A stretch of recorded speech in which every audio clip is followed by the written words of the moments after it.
तो वसुदेव जी के तेज का तो वर्णन किया सुखदेव गोस्वामी ने। अब देवकी के तेज का वर्णन करते हैं। जब देवकी के मन में भगवान आए, देवकी की कैसी दशा हुई। लेकिन एक बात से अफसोस कर रहे हैं सुखदेव गोस्वामी कि देवकी की शोभा का आस्वादन केवल एक व्यक्ति कर रहा था, वो है श्री वसुदेव जी। वसुदेव जी ने जब मन से भगवान को दे दिया देवकी को, देवकी परम आनंदमय हो गई, परम तेजस्वी हो गई।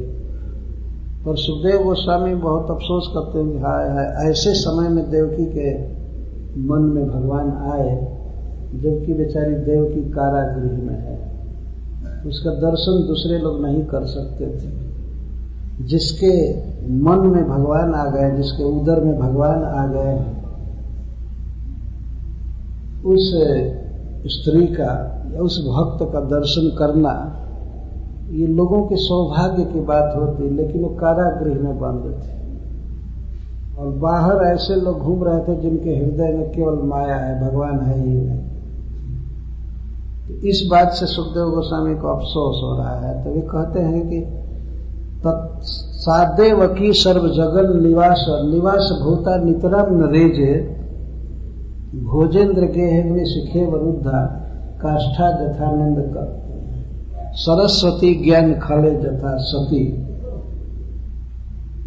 भोजेन्द्र गेह भोजराज कंस के कारागृह में देवकी बंद है और उसके हृदय में, उसके उदर में भगवान आ गए हैं, मन में आ गए, उदर में आ गए। तो देवकी कैसी है? सर्व जगन निवास भूता। सर्व जगन निवास, सारे जीव या सारा जगत जिनमें निवास करता है। जगन्नाथ जी को जगन निवास कहते हैं। जगन निवास, सारे जीव, सारा जगत जिनके भीतर निवास करता है वो है जगन निवास। लेकिन जगन निवास की भी निवास भूता देवकी है। देवकी आज भगवान का आश्रय बनी हुई है, भगवान उदर में आ गए हैं। सुखदेव गोस्वामी इस शब्द का आनंद ले रहे हैं।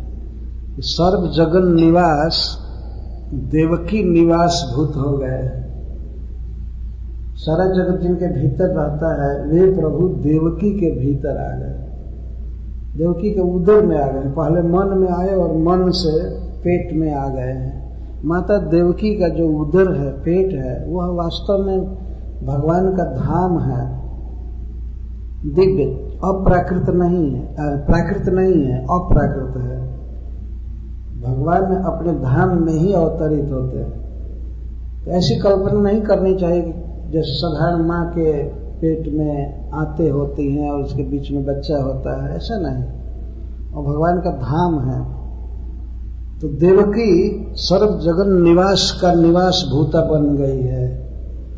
लेकिन भोजेन्द्र गेह कंस के कारागृह में नितराम न रेजे, देवकी की शोभा नहीं बढ़ रही थी। बढ़ने का मतलब यह है कि देवकी की सुंदरता और उसका तेज और उसका सुख कोई नहीं ले पाया। जिसके हृदय में भगवान रहते हैं उसका दर्शन करने से भी जगत का मंगल होता है। लेकिन दुख की बात है कि देवकी कारागृह में है। केवल एक व्यक्ति आनंद ले रहा था, वसुदेव जी, और दूसरे ब्रह्मा आदि देवता लोग आए माता देवकी को देखे थे। पर सुखदेव गोस्वामी कहते हैं जैसे ज्ञान खले सती सरस्वती। कोई व्यक्ति बहुत बड़ा वेद शास्त्र का ज्ञाता हो, भगवान की लीला को जानता है, सब कुछ जानता है, लेकिन यदि वह प्रवचन नहीं करता है, यदि वह प्रीचिंग नहीं करता है तो उसको ज्ञान खल कहा गया। ज्ञान खल, खल का अर्थ जानते ही हैं, ज्ञान बदमाश।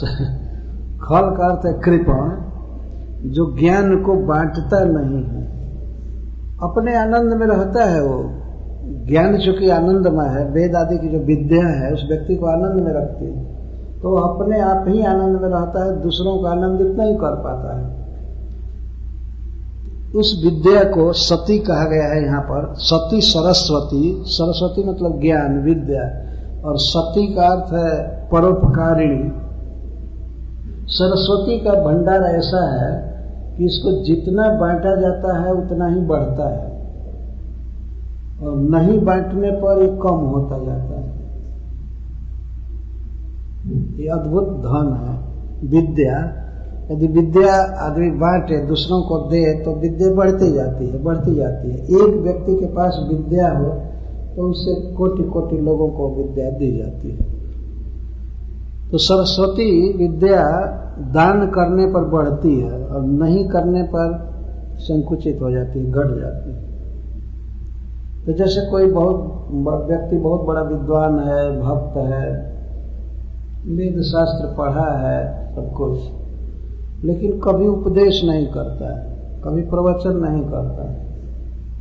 ये कहीं भजन कुटीर में बैठ करके बस अपने आनंद में रहता है। जैसे उस ज्ञान खल में वेद आदि विद्या का शोभा नहीं, उसकी जो वेद विद्या है उसका आनंद दूसरे लोग नहीं ले पाते हैं, वो परोपकार नहीं कर पाता है। इसी तरह से देवकी चूंकि कंस के कारागृह में है, अतः उसका लाभ दूसरे लोग नहीं ले पाए। उसके हृदय में भगवान हैं,